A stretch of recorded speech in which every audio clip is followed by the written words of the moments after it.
이 지역에서 문재인 후보가 37.4%를 기록해서 31%를 기록한 안철수 후보를 또 앞서기 시작했다. 그동안에 사실 이제 안희정 지사가 경선에서 낙마하면서 안희정 지사의 표가 안철수 후보한테 많이 이동하지 않았습니까? 그래서 충청 지역에서 안철수 후보의 지지율이 꽤 약진을 했었는데 최근 들어서는 이제 호남에 이어서 충청도까지 문재인 후보가 지금 약진을 하면서 대략 뭐 10%포인트 안팎 지금 문재인 후보가 안철수 후보를 앞서는 것으로 나타나고 있습니다. 저희 조사에서는 거의 동률로 나타났는데 이 충청 지역만 따로 해본 조사는 아무튼 좀 더 앞서 간다는 것이기 때문에 의미가 있다라고 봐야 되겠죠. 리얼미터에서 전체 조사 1000 정도의 샘플을 했을 때 충북 지역만 하게 되면 100보다 샘플을 대전, 충청, 세종을 다 합쳐서 이제 100명이기 때문에 그러니까 이제 충북만 하면 한 50명 정도.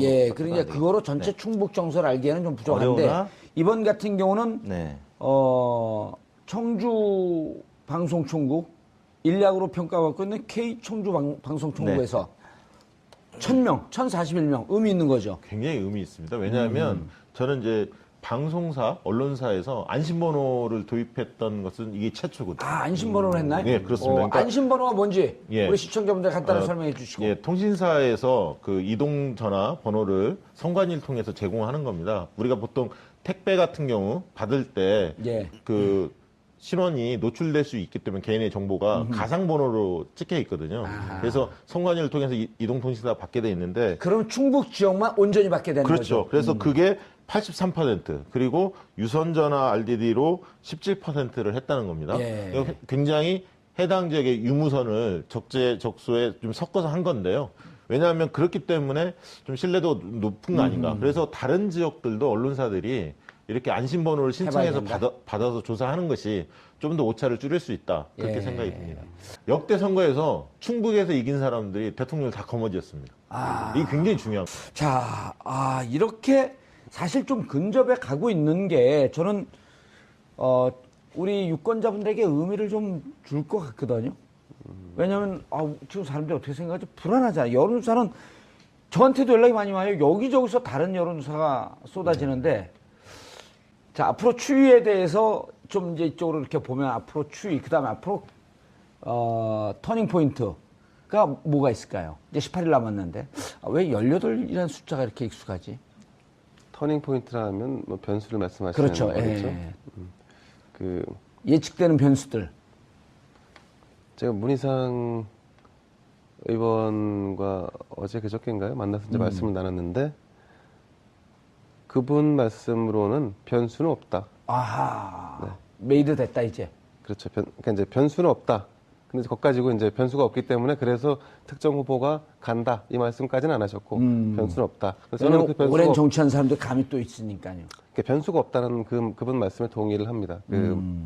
지금 이제 안철수 후보가 뭔가 지금 골든 크로스를 만들 수 있는 기회를 실기함으로 인해서 사실은 그런 기회를 다시 만들기는 좀 어려워졌고요. 그리고 이제 애초부터 사실은 여론조사 전문가 두 분 계시지만 여론조사가 기대감으로 인해서 그 반짝 1위 후보를 넘어서는 걸로 비춰졌지만 실제적으로 내용 면에서는 사실은 그렇지 않았던 거였거든요. 실제로 보면.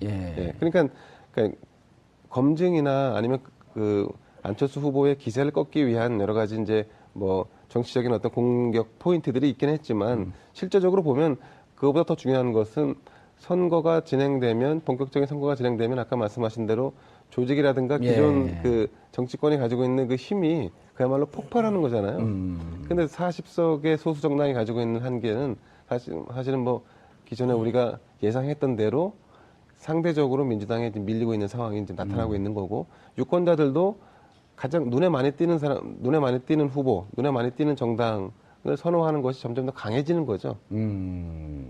알겠습니다. 이택수 대표님, 자, 안철수 후보가 본격 선거운동에 오면서 휘청휘청하게 되면서 치고 올라갈 그 모멘텀을 놓쳤단 말이에요. 자, 그런데 가장 중요한 거는 40석이라고 하는 약체 정당이라고 하는 것도 있지만 어쨌든 시작점이 된 게 본인이 병설, 단설 유치원에 대한 본인의 발언, 그다음에 본인의 검증 과정. 그럼 누구를 탓할 것도 없고 살아온 인생을 탓할 수밖에 없는 거거든요.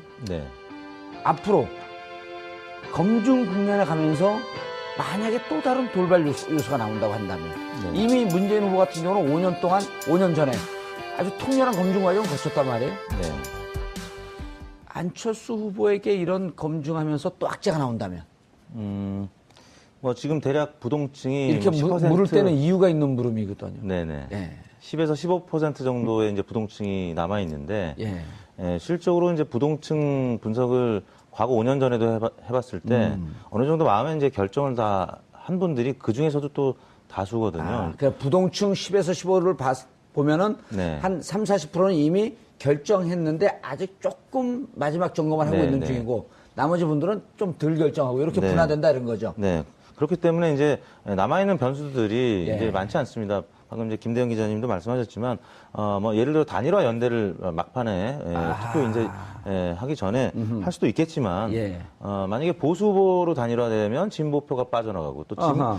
그 약간 중도 후보가 또 단일화 후보가 되면 보수 표심이 또 나갈 수도 있고 그렇기 때문에 안철수 후보가 얘기하는 사실상의 단일화로 지금 계속 갈 수밖에 없는 구조인데 과연 그게 가능하겠느냐라는 문제고요. 두 번째는 TV 토론도 사실은 지난주에 한 조사에 따르면 TV 토론 1차 TV 토론을 보고 후보를 바꿨다는 게 2.6%밖에 안 나왔어요. 어허. 그렇기 때문에 이제 전통적으로 이제 강화 효과가 있었는데 이번 선거에서도 그런 것 같고요.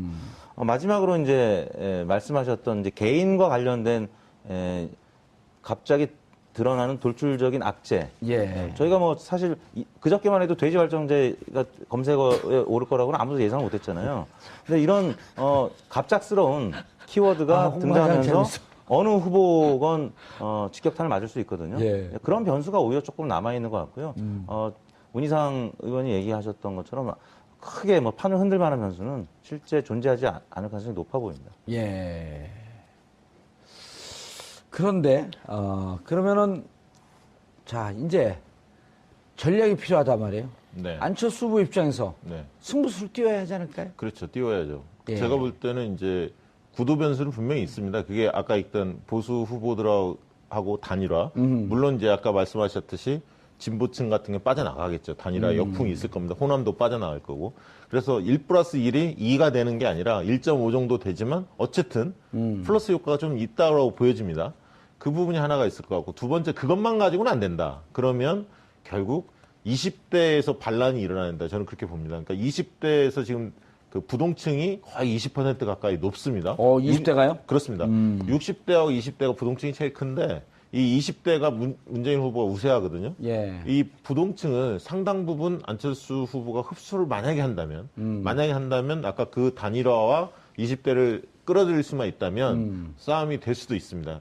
물론 저는 그거는 굉장히 희망사항이라고 보지만 쉽지는 않을 것 같지만 변수는 그런 부분이 아닌가. 그리고 이제 문재인 후보 측의 여러 악재들이 만약에 쏟아진다면 그 부분이 막판 변수가 될 수 있다고 보고 다만 지금 본다면 아까 충성도에서 악재가 있다는 거예요, 없다는 거예요?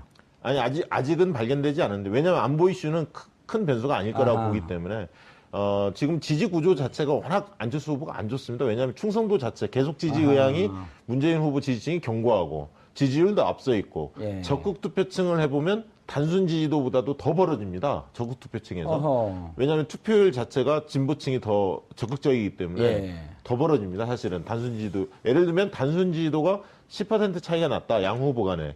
적극 투표층을 보면 13, 14% 차이로 벌어지고 있거든요. 예. 그렇기 때문에 지금 뒤집기는 상당히 어려운 국면입니다만 그러나 앞으로 열흘간 다음 주말까지가 거의 여론이 결정되는 시기입니다. 다음 주말을 지나면 사전투표 기간으로 들어가고요. 실질적으로 바뀔 가능성이 거의 없습니다. 그래서 남은 시간 열흘간 어떤 변수들이 있느냐 예. 여기에 따라서 약간 달라지긴 하겠습니다만 큰 판세 변화는 없을 것 같다. 그냥 이런 생각을 한번 해봤는데요. 우리가 통상적으로 이제 변수 얘기를 하면 안철수 후보를 중심으로 한 연대나 뭐 단일화 이렇게 생각을 하지 않습니까? 근데 이제 이게 현실적이지는 않아요. 사실 지금 이대로 이제 오자구도로 하면 선거가 치러질 텐데. 23일날 바른정당 의총 있잖아요, 근데. 계속 갈 거냐, 다운할 거냐. 이제 혹시 아실지 모르겠지만 바른정당이요. 예.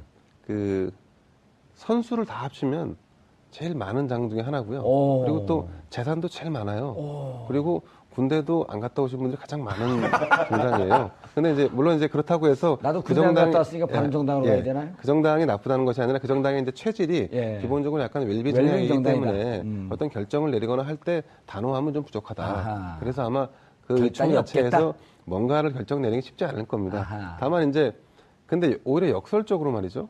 그 변수라고 이게 혹시 변수가 될 수 있다면 이 가설이 말이죠. 그 안철수 후보가 민주당과 선거 이후에 합당을 하겠다라고 던진다면 오호. 그러면 지금 선거의 결정을 어떻게 하냐?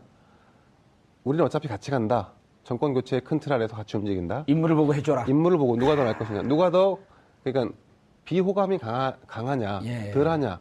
이 차이로 혹시 이게 가능하다면 차라리 오히려 여기서 꺾을 수 있는 여지가 생기지 나머지를 다 뭉뚱그려서 나를 중심으로 해서 문 후보가 상대하겠다. 그렇게 하더라도 아마 그가 굉장히 성과가 바람직하지는 않을 겁니다. 예. 저렇게 되면 대구 경북은 다 빠지겠는데. 예, 그런 면은 있는데 예. 지금 잘 보셔야 할 게 호감도 조사를 해보면 예. 과거에는 안철수 후보가 우세했습니다. 호감도가. 그러나 최근에 안철수 후보의 네거티브 검증으로 호감도가 조금 약화됐고요. 그래서 최근 조사해보면 문재인, 안철수 호감도가 거의 비슷했었어요.